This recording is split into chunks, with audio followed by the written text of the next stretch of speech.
펠리페 2세 뒤를 이어 왕위는 누가 있습니까? 그 결과는 펠리페 2세의 이 세 명의 아내가 죽고 외아들 돈 카를로스도 죽은 지 이제 10년 후에 조카와 네 번째 결혼을 했던 펠리페 2세는 드디어 아들을 얻게 됩니다. 야, 그가 바로 펠리페 3세입니다.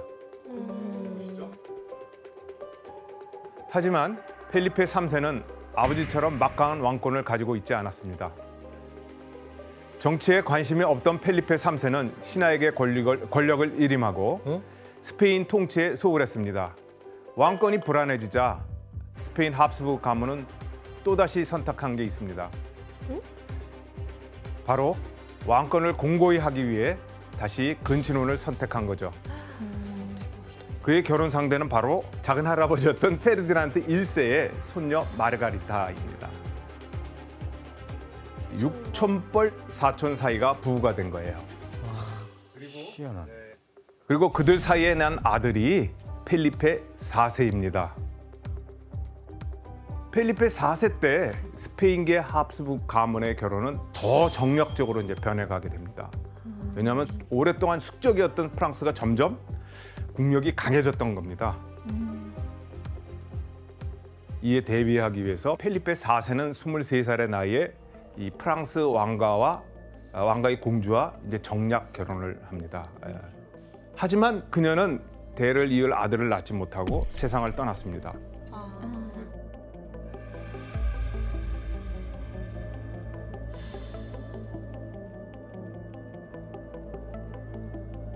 그러자 펠리페 4세는 곧바로 새 아내를 맞았는데 이번엔 오스트리아로 시집간 여동생의 딸이자 자신의 조카인 29살 차이의 마리아나였습니다. 여동생의 딸이요? 네, 여동생의 딸입니다.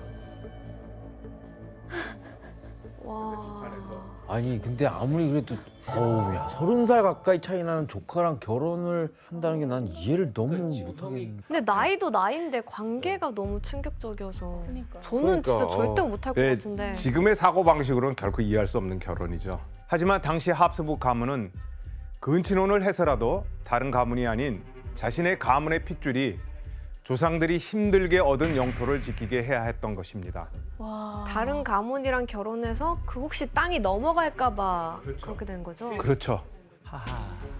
그리고 이때 펠리페 4세와 조카인 마리아나 사이에서 태어난 딸은 이제 간질을 앓다가 이제 죽어요. 두 아들 역시 태어난 지 얼마 되지 않아서 세상을 떠나게 됩니다.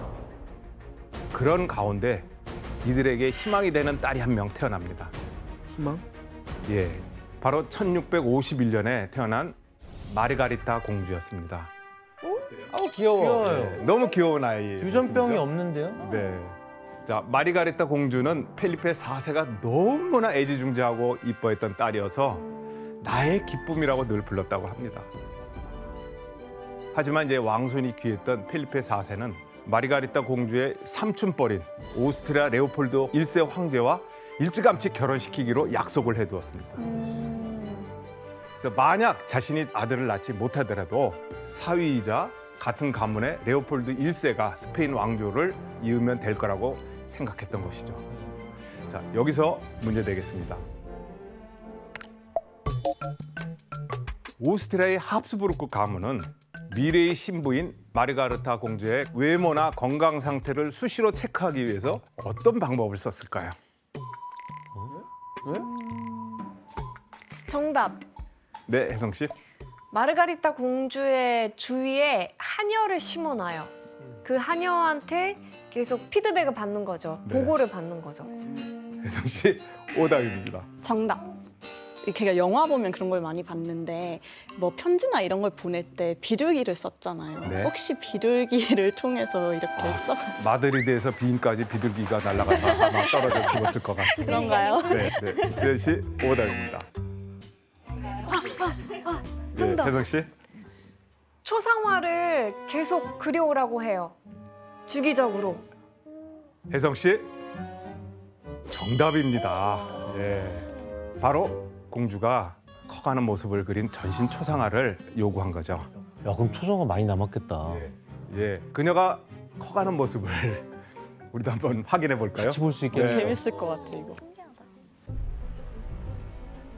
너무 진짜 예쁜데? 비슷하다. 익숙한 예쁘게 자랐다. 네. 첫 번째는 마르가리타 공주가 5살 무렵 때, 그다음 두 번째는 8살 무렵에 그린 초상화입니다. 그리고 마지막은 15살 무렵 필리페 4세 아버지가 죽은 그 해에 상복을 입은 모습입니다.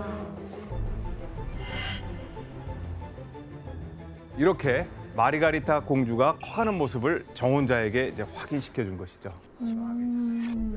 수현 씨 이렇게 초상화를 계속 그려왔던 또 다른 이유도 있었다면서요?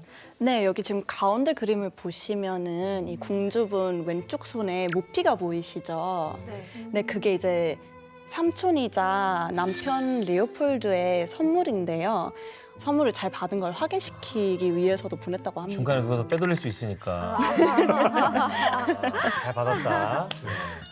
그런데 이 초상화를 보면 마르가리타 공주 얼굴에서 눈에 띄는 변화가 나타나기 시작합니다. 아, 턱이 나오기 시작하나? 네, 맞습니다. 바로 이 턱이 점점 길어지면서 앞으로 튀어나오는 형태로 변해가고 있는 겁니다. 근데 나쁘지 않은데요? 맞아요, 예쁜데. 아, 초상화 그릴 때 좀 이쁘게 그려달라 그랬나 보다. 그걸 우리 요새 말로 뭐라고 하죠? 뽀샵. 뽀샵입니다. 예. 아, 옛날 포샵. 이는 카를 5세와 펠리페 2세, 아버지 펠리페 4세의 얼굴에서 볼 수 있는 합수부 가문의 전형적인 턱 모양이죠. 예, 훗날 우리가 합수부르크 턱이라고 부르는 모습이 점차 뚜렷하게 나타나기 시작합니다. 교수님, 근데 이 합스부르크의 턱이 계속 해왔던 근친혼이랑 상관이 있는 거예요? 예, 그래서 그거에 대한 연구가 있는데 2019년에 Annals of Human Biology라는 그 인간 생물학 연대기라는 과학 학술지에 이 합수부 턱과 근친혼과의 관계가 게재된 적이 있습니다. 20세대에 걸쳐서 얼굴 변형의 정도와 근친혼의 상관관계를 연구한 결과가 발표됐습니다. 혈연 관계가 있는 사람끼리 근친혼을 하면 유전자를 공유하는 비율이 높아져서 부모와 같은 유전자 형태를 계승하는 일이 훨씬 더 자주 일어난다고 합니다. 그래서 즉 근친혼을 할수록 특징적으로 나타나는 일명 합수부 턱이 나타날 확률이 훨씬 더 커진다는 사실을 밝혀낸 것이죠. 그래서 이제 스페인에서 발표된 여러 자료를 보면 필리페 2세가 부정교합이 그렇게 심각해서 이제 생긴 별명이 바로 서류왕이에요. 서류왕? 서류? 네, 왜냐하면 이제 발음이 정확하지가 않았어요. 그래서 이제 신하들에게 지지를 정확하게 전달하지 못하고 그래서 왕가 최초로 서류 결제를 하기 시작했대요. 말이 그렇게 전달이 안 될 정도로 심각했다는 거 아니에요? 그만큼. 그러니까. 15살이 되던 해 오스트리아로 건너가 결혼식을 치르게 됩니다. 그리고 이 결혼식은 홍보물까지 발간해서 대대적으로 발표가 되는데 이 발표한 내용을 규현 씨가 한번 읽어주시겠습니까? 마르가리타, 스페인의 아이, 스페인 카톨릭 국왕 펠리페 4세의 딸, 우리가 원하는 고귀한 사람. 왕의 마음에도 들 것입니다. 기도를 받고 황제의 왕좌 옆에 앉아 결실을 맺는 통치를 하십시오. 네. 이 홍보물에서 이제 알 수 있겠지만 15살의 이 스페인 공주 마르가리타와 44살의 신성 로마 제국 황제 레오폴드 1세의 결혼은 이제 당시에 유럽의 어마어마한 큰 이벤트였습니다. 하지만 합스부르크가에 닥친 비극은 또다시 시작을 하게 됩니다. 에? 뭐야?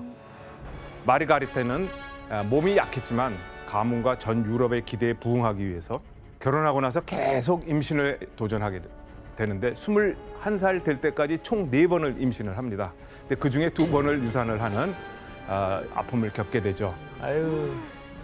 하지만 대를 잇는 아들은 낳아야만 한다는 그런 압박감이 컸는지 그녀는 결국 아들을 낳지 못하고 끝내 어린 나이에 죽고 맙니다.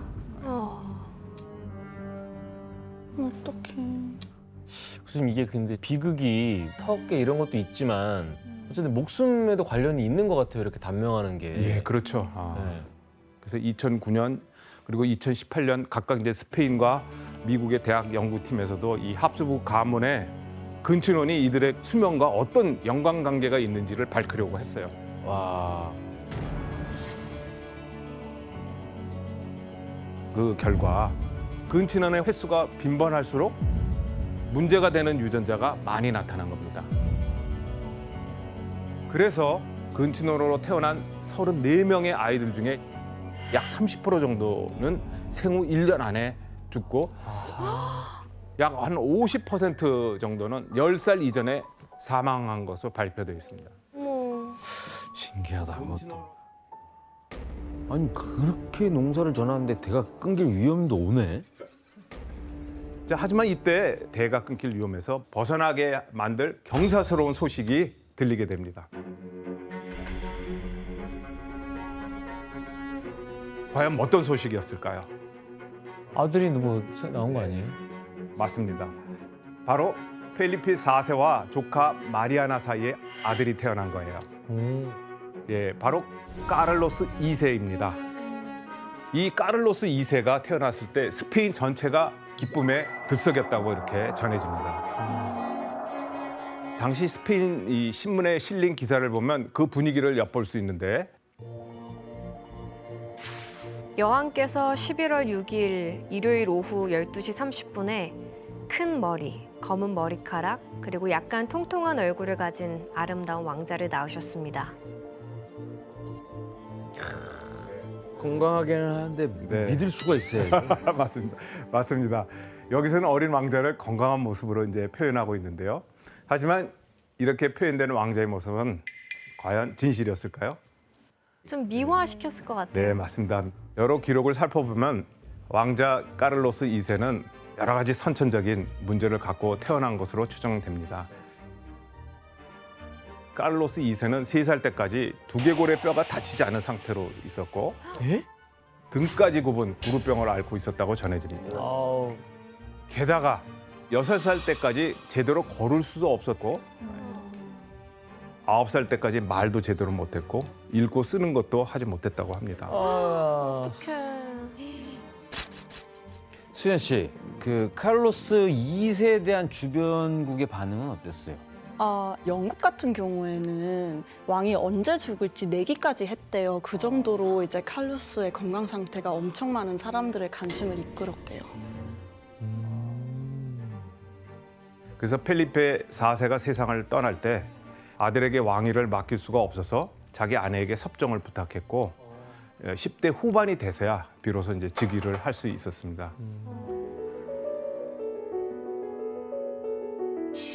왕은 1679년 11월 7일에 19세 되던 해에 즉위했습니다. 그는 평균 키보다 작고 약간 절름발이처럼 보이는데 아마도 걷는 습관 때문일 것입니다. 그는 운동하는 법을 모르고 과학이나 문학에 대한 지식이 조금도 없으며 읽고 쓰는 것도 거의 못합니다. 그의 얼굴은 매우 길고 좁고 가늘고 불균형한 이목구비가 기괴한 생김새를 형성합니다. 그 최악이란 얘긴데요, 이거는? 너무 안타까운데? 병약해 보여요. 네. 이 기록에 의하면 카를로스 2세는 여전히 병을 앓고 있는 모습입니다. 그러나 스페인은 여전히 유럽에서 큰 국가였고 스페인 합스부르크 가문은 무슨 수를 써서라도 대를 잇는 노력을 안 할 수가 없었겠죠. 그래서 즉위한 해에 카를로스 2세는 태양왕 왕이라고 알고 있는 루이 14세의 조카인 마리아 루이사와 결혼을 하게 됩니다. 이야. 이 마리아 루이사가 스페인에 왔을 때 카를로스 2세는 너무나 좋아서 흥분해갖고 사절단보다 훨씬 앞서서 그녀를 마중 나갔다고 합니다. 하지만 두 사람의 결혼 생활은 순탄하지 않았습니다. 마리아 루이사가 변덕스러운 성격이어서 막 소리를 지르거나 막 나 숨 쉬지 않을 거야 하고 협박을 한다든가 숨을 쉬지 않을 거야. 카를로스 2세가 도저히 감당하기에는 어려운 그런 캐릭터를 갖고 있는 인물이었던 것 같습니다. 게다가 이제 두 사람 사이에는 아이가 생기지 않아갖고 후사가 없이 마리 루이사는 결혼 생활 10년 만에 세상을 떠납니다. 또 죽었어? 이후 카를로스 2세는 아내의 죽음을 추수를 새도 없이 3개월도 되지 않아서 두 번째 결혼을 또 준비하죠. 진짜 대박이다. 그럼 두 번째 아내가 누군지 한번 확인해 보겠습니다. 바로 마리아 아나라는 오스트리아 귀족의 딸이었습니다. 그녀의 언니는 마르가레타 공주가 죽은 후에 레오폴드 1세 황제와 재혼한 왕후였어요. 그리고 그 동생입니다. 우와. 같은 집안이네. 그렇죠. 그런데 두 번째 아내를 선택한 이 결정적인 이유가 하나 있습니다. 혹시 뭔지 아시겠습니까? 아이를 순풍순풍 낳는. 예, 맞습니다. 순풍순풍 낳는 바로 그녀의 어머니가 다산을 했다는 여성이었습니다. 그래서 몸이 약한 카를로스 2세에게 대를 잇는 일은 무엇보다 중요했기 때문에 첫 번째로 본 조건이 결혼 조건이 바로 뭐겠어요? 다산 DNA입니다. 다산. 아이를 많이 낳을 수 있는 DNA를 갖고 있는 이야기. 그 이 둘 결혼 생활은 그러면 어떻게 됐나요? 예, 뭐 불행히도 카를로스 2세와 두 번째 아내 사이에도 아이는 생기지 않았습니다. 자신의 외모뿐만 아니라 이 아이를 갖지 못하는 것이 악마의 저주 때문이라고 생각을 했어요. 그래서 이제 이 카를로스는 이 저주를 끊어내기 위해서 퇴마 의식을 받기 시작을 합니다. 아유. 그는 이 항상 목에 작은 자루를 걸고 다녔는데 그 안에는 발톱, 그다음에 머리카락, 소금 등이 들어 있었다고 이제 전해집니다. 진짜 대박이다.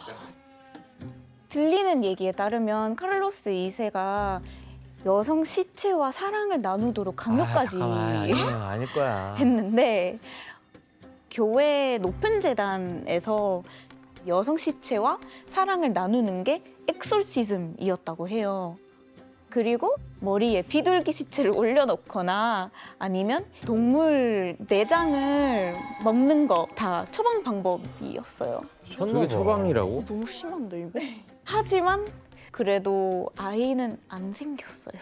안 생기죠. 생기겠어요. 생기겠어요. 오히려 본인이 더안 생기겠다. 생길 것 같아. 본인이 죽을 것 같은데 저거 네. 하다가. 네, 이 아이를 갖기는커녕 카를로스 2세의 건강은 점점 더 나빠져 갔습니다. 그래서 당시 영국 특사가 지인에게 보낸 편지를 보면 카를로스 2세의 건강에 대해 적혀 있는 내용이 있습니다.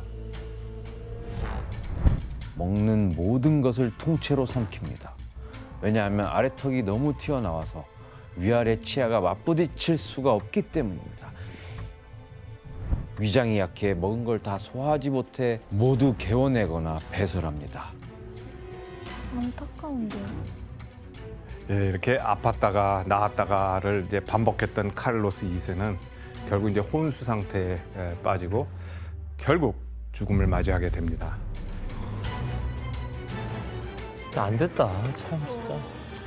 그리고 이 악마에 들렸을지 모른다는 이유 때문에 왕이지만 이례적으로 부검을 실시합니다. 근데 그 결과 그 심장은 후추 알갱이만하게 작고 내장은 부패됐다고 합니다. 거기다 신장에는 3개의 큰 돌이 있었고 또 고환이 석탄처럼 검게 변해서 1개만이 남아 있었다고 전해져요. 그래서 당시에 카를로스 2세의 병이 악마의 저주 때문이라고 생각했지만 이제 오늘날 의학적인 어떤 관점에서 보면 아마도 성장애를 앓았을 가능성이 커 보입니다. 아유. 후대 학자들은 이것을 근친혼으로 인한 유전적 결함이라고 추정을 하고 있기도 합니다. 예.